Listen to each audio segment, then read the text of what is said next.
오늘 하나님께서 우리에게 주신 생명의 말씀은 구약성경 신명기 23장 21절에서 23절까지에 있는 말씀입니다. 내 하나님 여호와께 서원하거든 갚기를 더디하지 말라. 내 하나님 여호와께서 반드시 그것을 내게 요구하시리니 더디면 그것이 내게 죄가 될 것이라. 내가 서원하지 아니하였으면 무죄하리라. 그러나 내 입으로 말한 것은 그대로 실행하도록 유의하라. 무릇 자원한 예물은 내 하나님 여호와께 내가 서원하여 입으로 언약한 대로 행할지니라. 아멘. 오늘 이 본문의 말씀 가지고 서원대로 행함이라는 제목으로 우리 영성훈련 힐링센터 캐나다 대표로 사역하시는 우리 이도희 선교사님께서 말씀 전거해 주시겠습니다. 네, 오늘 본문 말씀은 서원에 대한 말씀입니다. 제가 이 서원은 살면서 두 번을 해봤는데요. 오늘 말씀을 나누면서 선교사님들께 서원에 대해서 나누겠습니다. 서원 그러면 조금 부담스럽죠. 그리고 그 일반적인 약속과는 다르게 인생에 한 몇 번 정도 하는 것 같아요. 왜냐하면 서원은 곧 맹세이기 때문에 거의 목숨 걸고 지켜야 한다는 부담감 때문에 저희가 일상 중에 항상 할 수 있는 거는 아닌 것 같습니다.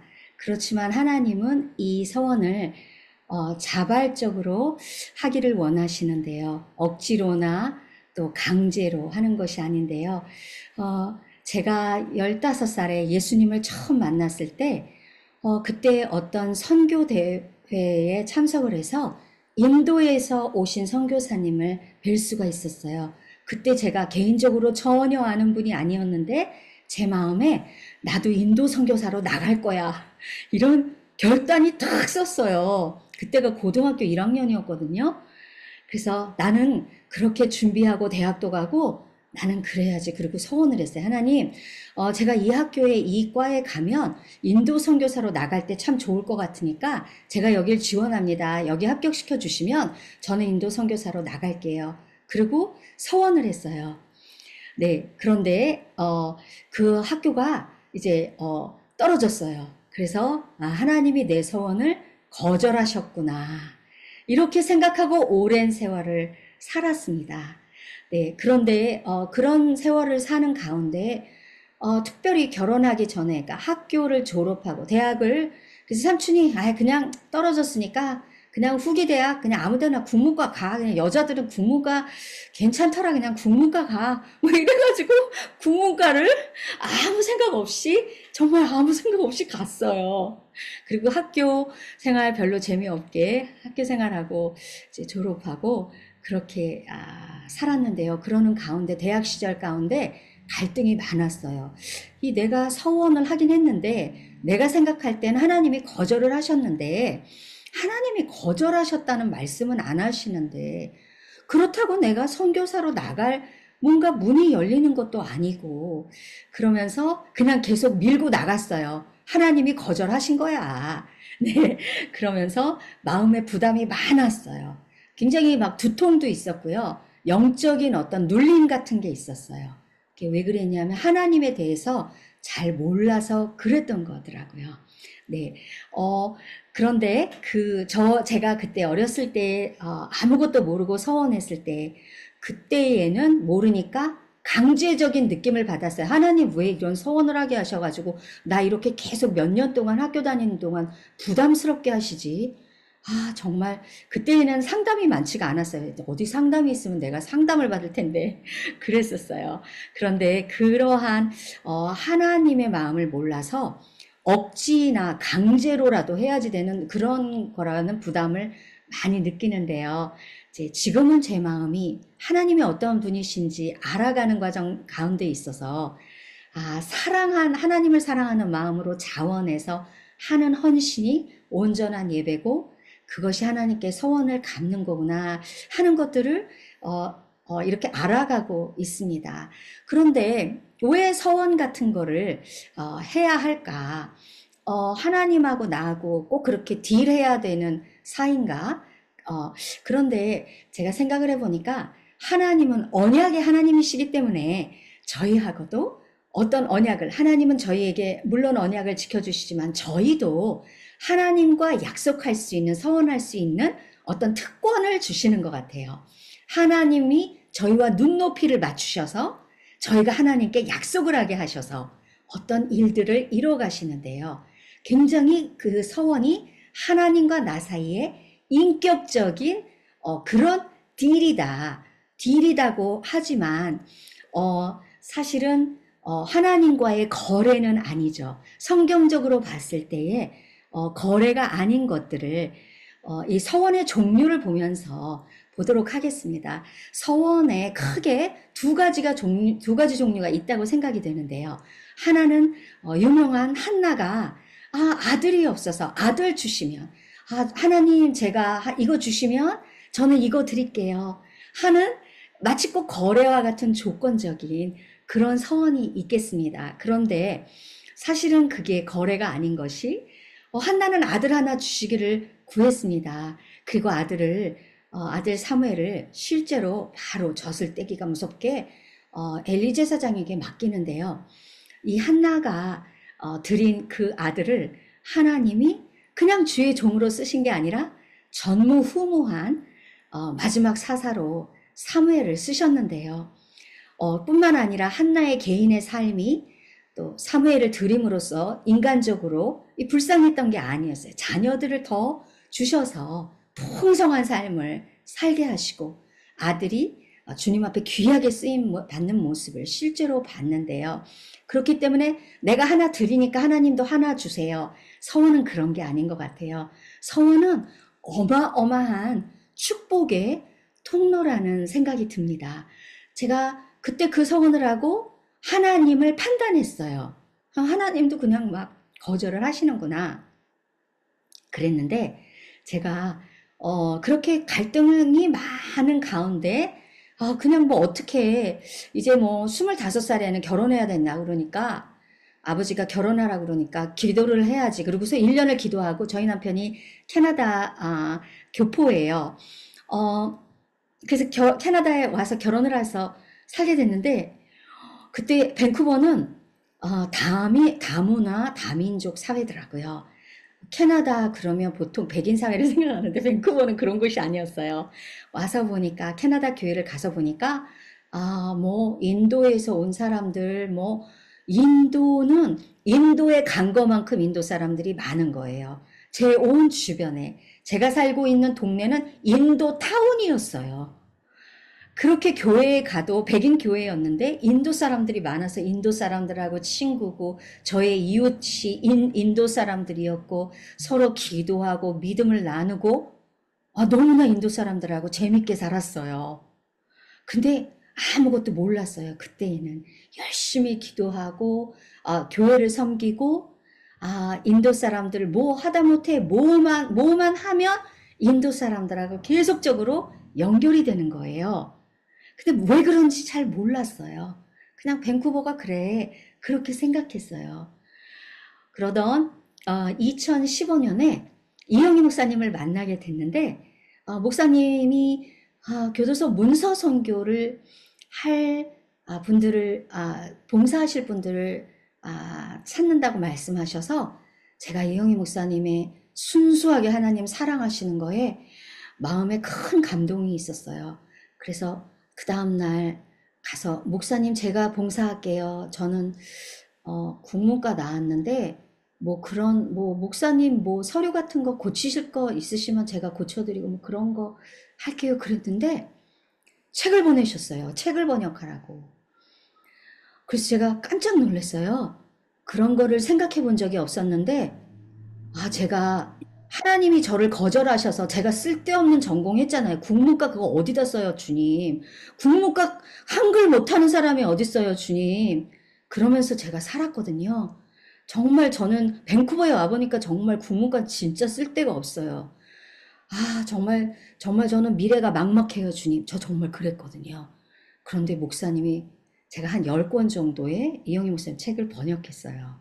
그래서 그 국문과 나와서 배운 거를 얼마나 잘 썼는지 영희 목사님이 저한테 그렇게 번역을 감당해줘서 참 감사하다고 그러시는데 사실은 제가 더 놀랍고 감사했어요. 저는 실패해서 그런 전공을 했다고 생각했어요. 그런데 하나님이 선교를 위해서 그 문서 선교를 위해서 그 선교에 대한 서원을 받으셔서 저는 요만한 선교, 인도에 가서 어떤 사역하는 요만한 선교를 생각했는데 하나님은 더 큰 선교를 열어주신 거예요. 인도 사람들과 원 없이 교제하고 기도하고 할 수 있었고 거기다가 전공까지 살려서 번역을 그렇게 할 수가 있었어요. 그런데 그렇게 번역이 시작됐는데 얼마 지나지 않아서 이영희 목사님이 저에게 이메일을 보내주셨어요. 하나님이 말씀하셨는데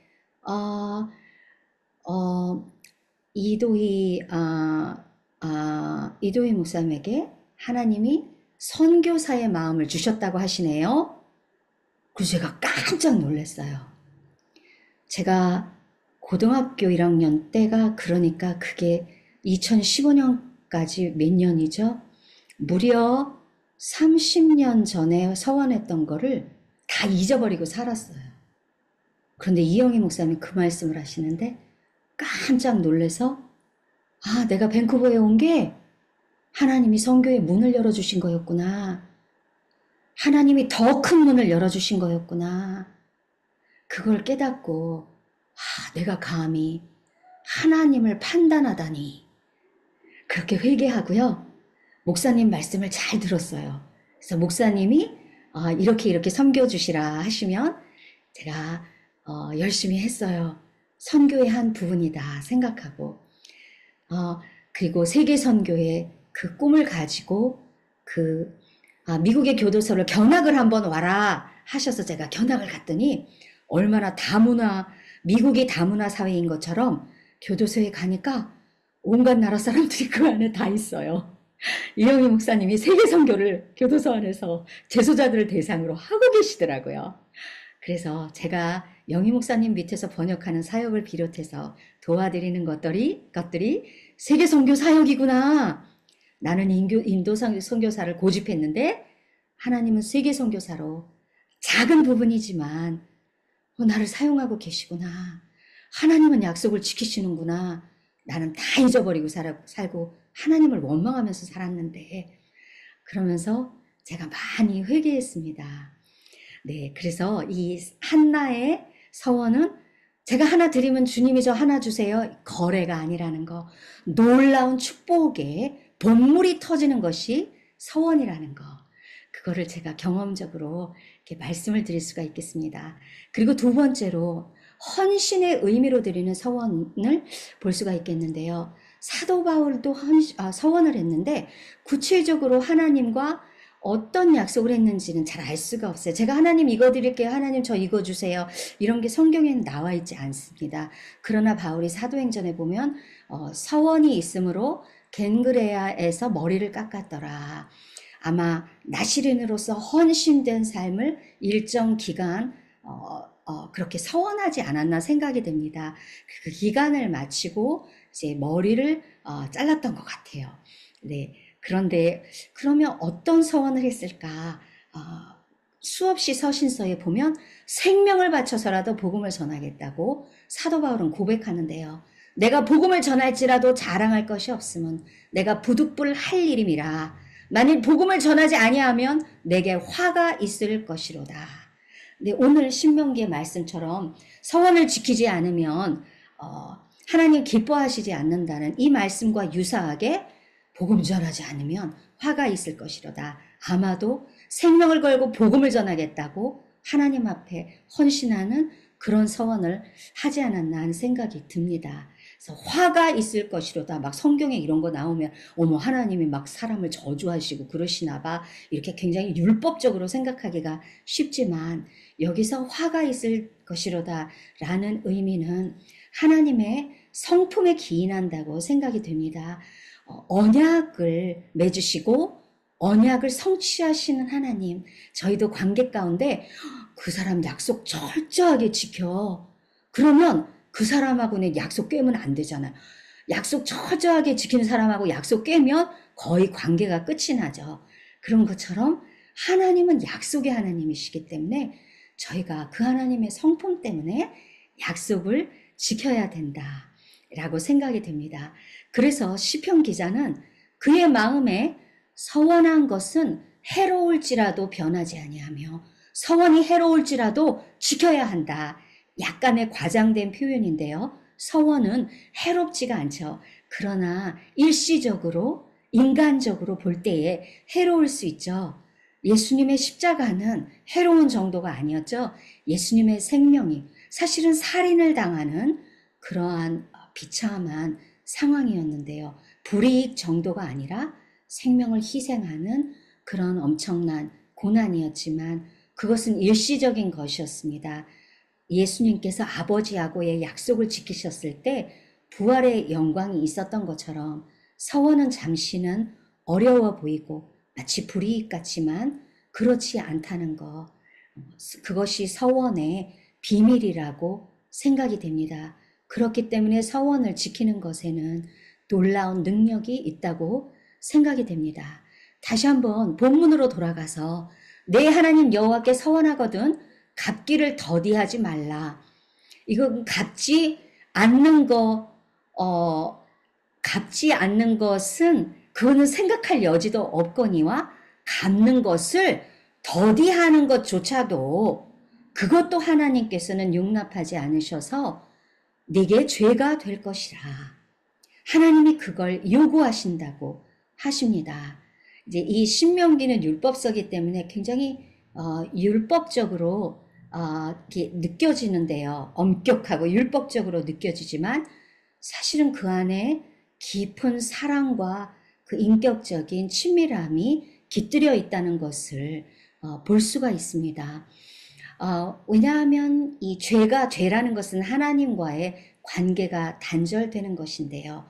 서원한 사람이 서원을 갚지 못할 때에 하나님과의 관계가 멀어지게 되는 것. 저는 그걸 경험했어요. 서원에 대해서 풀리지 않는 어린 시절에 서원했지만 제 나름대로 하나님께 거절당했다는 제 나름대로의 어떤 그것이 깨어지지 않았기 때문에 제가 하나님의 사랑에 깊이 들어가지 못한 세월이 참 길었습니다. 그래서 서원을 얼른 제가 이 말씀을 어린 시절에 대학 시절에 알았다면 그래도 그 문은 안 열릴지라도 하나님이 다른 문을 열어주실 거야 하는 시도를 한 번은 했어요. 러시아 선교를 나가려고 제가 러시아 말도 배우고 막 했어요. 그런데 같이 나가기로 앞서 나가셨던 선교사님이 포기하셨어요. 그래서 저는 못 나가게 됐어요. 그분과 함께 동역하고 그분을 도와드리기로 했는데 그분이 사역을 포기하셔서 네, 그런 과정에서 저는 포기하지 말았어야 했는데 그거 봐, 안 되잖아. 이렇게 하면서 제가 하나님과의 관계가 묘연해졌습니다. 네, 그래서 그때에 더 말씀을 알고 두드리고 찾고 두드렸으면 좀 더 다른 더 많이 열매 맺는 삶을 살지 않았을까 하는 생각이 드는데요. 그래서 그 서원에 대해서 저희가 더디 행할 때에 하나님하고의 치밀한 관계와 인격적인 관계가 파괴가 된다. 그것을 신명기에서는 내게 죄가 될 것이라 라고 엄격하게 말씀하고 있다고 생각이 됩니다. 차라리 그럴 때 서원하지 않는 것이 낫다. 강조하시는 건데요. 그만큼 서원은 반드시 지켜야 한다 라고 말씀하시는데요. 또 네 입으로 말한 것은 그대로 실행하도록 유의하라. 무릇 자원한 예물은 내 하나님 여호와께 내가 서원하여 입으로 언약한 대로 행할지니라. 네, 그럴 때가 있죠. 한나도 주님 너무 어리고 아무것도 모르는 아기를 무슨 주님께 드립니까? 제가 잘 키워서 그래도 한 10살까지 키워서 그때 드릴게요. 그게 이치에 맞지요, 주님. 얼마든지 그 말이 뭐 100번 맞는 말처럼 들립니다. 그러나 하나님께서는 네 입으로 말한 그대로 실행하라고 말씀하고 계십니다. 한나는 그대로 실행했습니다. 그리고 하나님이 모든 것을 책임지셨는데요. 네, 서원에 대해서 생각하면서 제가 한 가지 또 기억이 나는 것이 있어서 말씀을 드리는데요. 제가 그렇게 갈등 가운데에서 대학을 졸업하고 원하는 직장이 있었어요. 그래서 제가 저희 청년부 목사님한테 목사님 제가 서원을 하나 하려고 그래요. 이 직장에 되면 제가 하나님께 10의 2조를 드린다고 그렇게 기도하면서 서원하면서 기도하려고 그래요. 그랬더니 저희 청년부 목사님이 비성경적인 기도는 안 하시는 게 좋아요. 뭐 10의 2조? 하나님 11조를 하라고 그러셨으니까 그거를 지키시면서 기도를 하세요. 그랬더니 이 서원은 이거 내가 인간적으로 하는 건 것 같다 했는지 그 마음이 스르르 다 없어졌어요. 그래서 서원은 인간적인 생각에서 될 수 있는 건 아닌 것 같다는 생각이 들었습니다. 네, 빌립보서의 사도 바울의 고백을 보면 너희 안에서 행하시는 이는 하나님이시니 자기의 기쁘신 뜻을 위하여 너희로 소원을 두고 행하게 하시나니 저희 안에 소원을 두시는 분은 하나님이시라고 말씀하고 있습니다. 그런데 그 뜻이 기쁘신 뜻, 하나님의 기쁘신 뜻이라고, 그리고 그 뜻을 행하시는 분이 하나님이시라고. 네, 저도 그것을 경험했는데요. 밴쿠버에서 살면서 또 이영희 목사님이 멘토로서 저를 제가 섬겼다고 목사님은 말씀하시지만 제가 주님 앞에 순종하며 살도록 저를 도와주셨는데요. 네, 그 일들을 하나님이 제 안에 뜻을 두셨고 저의 부족함에 상관없이 저의 인간적임에 상관없이 하나님이 수십 년 동안 그 일을 끌고 가셨다. 그걸 저의 삶을 통해서 이 사도 바울의 고백을 공감할 수가 있었습니다. 그래서 난 정말 은혜로 사는구나. 인간적으로는 참 많이 부족하고 미성숙하지만 하나님이 나를 끌고 가시는구나 하는 생각을 하게 되었습니다. 그래서 이 서원은 나의 헌신, 내가 이렇게 서원했더니 하나님이 이렇게 이루어 주셨더라. 그 차원은 아닌 것 같습니다. 서원과 이루어 주시는 것들은 전적인 하나님의 은혜라는 생각이 듭니다. 제가 2024년에 교회 사역을 하다가 2024년에 4개월 동안 영희 목사님이 한국에 계셨기 때문에 제가 한국에 좀 나갔었어요. 어떻게 하면 좀 더 선교적인 사역을 할 수 있을까 하는 그런 마음을 가지고 나갔는데요. 4개월 머물고 있는 동안에 그냥 대충 하고 들어왔어요. 네. 그리고 교회 사역을 다시 하게 됐는데요. 이번 6월 달에 제가 주님 앞에 묻기 시작했어요. 주님, 제가 지금 잘 가고 있는 건가요, 주님? 제가 지금 지금 어떤 상태에 있는 건가요, 주님? 이 기도를 하게 됐어요. 그러는 가운데 제가 6월 12일에 담낭 제거 수술을 했는데 그쯤에 주님이 제가 있어야 될 곳에 있는 것이 아니라는 응답을 해주셨어요. 꿈을 꾸게 해주심을 통해서. 그래서 바깥에 있다고 어디 있어야 할 곳이 아니라. 그래서 주님 그럼 어떡하죠? 근데 그 꿈이 굉장히 긴박했어요. 그 상황이. 그럼 어떡하죠 주님? 그래서 제 마음에 사역을 사임하라는 말씀을 주셨어요. 근데 얼마나 재밌었냐면 교육부 사역이었기 때문에 청년들 또 한글학교도 운영했는데 정말 재밌었어요. 그래서 평생 그냥 이렇게 하면 되겠다. 그러면서 청년들하고 하는 건 정말 재밌었어요. 네, 그래서 그만둔다는 게 마치 꼭 아브라함이 이삭을 드려야지 되는 것 같이 그것과 비교할 수 없겠지만 그렇게 아쉽고 주님 좀 어떻게, 그럼 천천히 어떻게, 그럼 그만두면 안 될까요? 천천히, 막 이러면서, 근데 하나님이 긴박한 마음을 주셨어요. 그래서 사역을 수술을 마치고, 사역을, 사임하고, 바로 하나님이 주신 마음이 회개하라고 하셨어요. 그래서 제가 말씀을 보면서 회개하기 시작했습니다. 한 일주일쯤 회개한 것 같아요. 그게 2월 18일에 제가 회개하면서 바로 오늘의 본문 말씀을 보면서 회개했는데요. 네. 읽어보도록 하겠습니다. 예수님이 15살에 저를 만나주셔서 거듭남을 경험하며 가졌던 저의 첫 번째 꿈을 기억합니다. 선교사가 되는 것이었습니다. 그리고 선교사가 될 수 있도록 하나님은 저를 축복해 주셨습니다. 그동안 다민족 사회인 캐나다 밴쿠버에 살게 하시고 캐나다 원주민들을 섬길 기회를 주셨으며 혼두라스, 쿠바, 한국으로 단기 선교를 다녀오게 해주신 주님의 은혜에 감사를 드립니다. 그리고 영성훈련을 인도함으로 세계 선교사님들에게 조금이나마 도움을 드릴 수 있었던 것은 전적인 하나님의 은혜였습니다.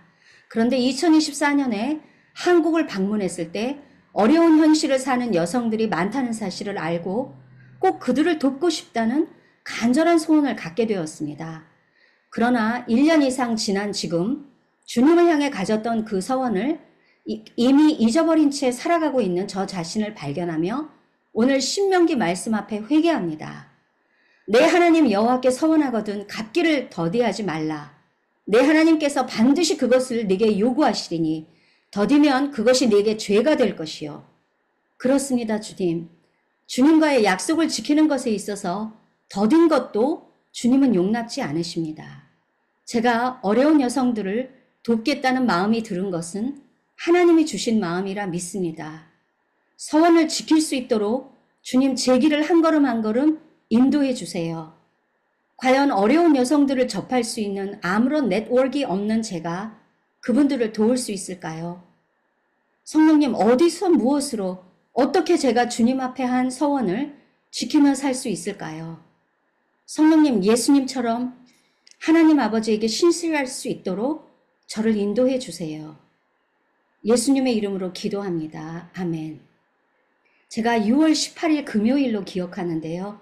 이 기도를 했는데 그 다음날 19일 토요일에 이영희 목사님께 전화를 받았습니다. 목사님의 건강이 갑작스럽게 나빠지셔서 이제 사역에 그러니까 인수인계 하셔야지 할 상황이 되셨다는 말씀을 듣게 되었습니다. 그래서 긴박하게 제가 영성훈련 캐나다 대표를 시작하게 되었습니다. 그러면서 교회를 사임하는 게 맞았구나. 긴박했다는 성령님이 주시는 그 세미한 음성이 맞았구나. 내가 계속 교회를 고집했다면 아마도 그 생각 속에 회개하지 못한 채로 목사님 저는 이렇게 지금 교회 사역 때문에 이러고 있잖아요. 했을 텐데요. 그 작은 주님의 음성에 순종함을 통해서 영성훈련 힐링센터를 통해서 내가 이제 그러면 이 사역이 하나의 그 플랫폼이 되어서 어려움에 처해 있는 여성분들을 정말 그 한국의 작은 타운의 여성분들이 아니라 그곳을 포함한 전 세계의 어려운 여성분들을 도와드릴 수 있겠구나 하는 설레임을 갖게 되었습니다. 그래서 하나님의 하시는 길이구나. 마치 내가 서원한 것처럼 생각했지만 하나님께서 서원하게 하시고 이끌어 가시는구나 하는 것을 다시 한번 깨닫게 되었습니다.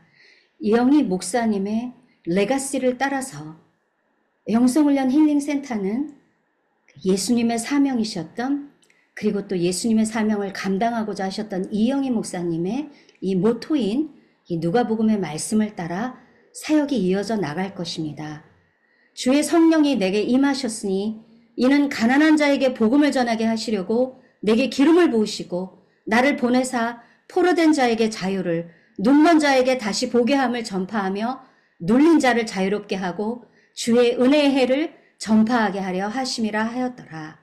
네, 이 누가복음의 말씀을 가지고 영성훈련 힐링센터는 계속해서 그 영희 목사님의 그 신앙의 그 레가시를 따라갈 것입니다. 또 성령의 인도하심을 따라서 전 세계에 복음을 전하고 눌린 자에게 자유를, 또 가난한 자에게 영적인 양식을 공급하는 그러한 선교 단체로 계속해서 성장해 나갈 것입니다. 물론 어려움에 처해 있는 여성들 또한 최선을 다해 도와드릴 것입니다.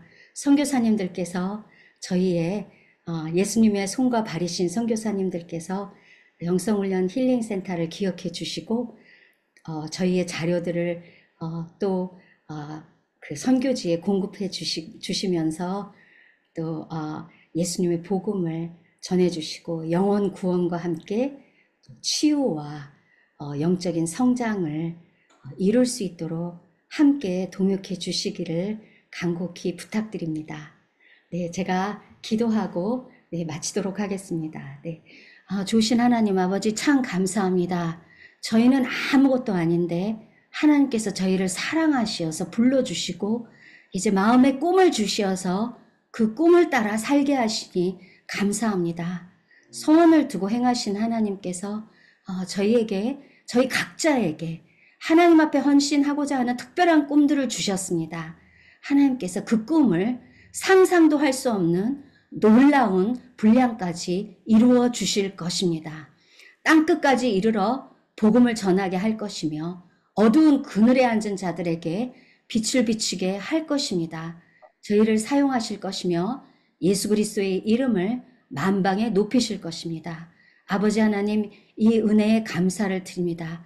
지극히 작은 저희를 통하여서 하나님의 능력과 영광을 드러내시는 주님의 이름을 찬양합니다. 주님께서 우리 선교사님들의 사역 가운데 만복으로 축복하여 주시어서 아버지, 이 주님 오실 날이 가까워가는 이때에 많은 영혼들이 예수님을 구주로 영접하게 하시고 이분들이 일어나 이 땅을 변화시키는 놀라운 역사가 있게 하여 주시옵소서. 주님, 우리 선교사님들 영육간에 강건하게 하여 주시옵소서. 우리 영성훈련 힐링센터가 선교사님들의 종이 될 수 있도록, 잘 섬겨드릴 수 있도록 그렇게 지혜를 주시고 그렇게 힘을 주시기를 간절히 소원합니다.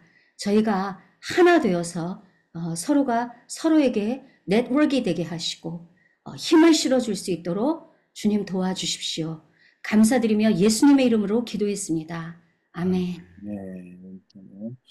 우리 이도희 선교사님 통해서 정말 36년 전 저도 서원했던 것을 다시금 기억하게 해주신 하나님을 찬양합니다. 우리 선교사님 기도 제목처럼 우리가 이 열방을 향하여서 이 마지막 시대에 땅끝까지 복음을 전하는 우리 모든 선교사님들의 사역이 될 수 있도록 우리 기도 제목을 보시면서 또 우리 이도희 선교사님 이 사진들을 보시면서 우리 함께 이 시간 통성으로 기도하도록 하겠습니다. 기도하겠습니다.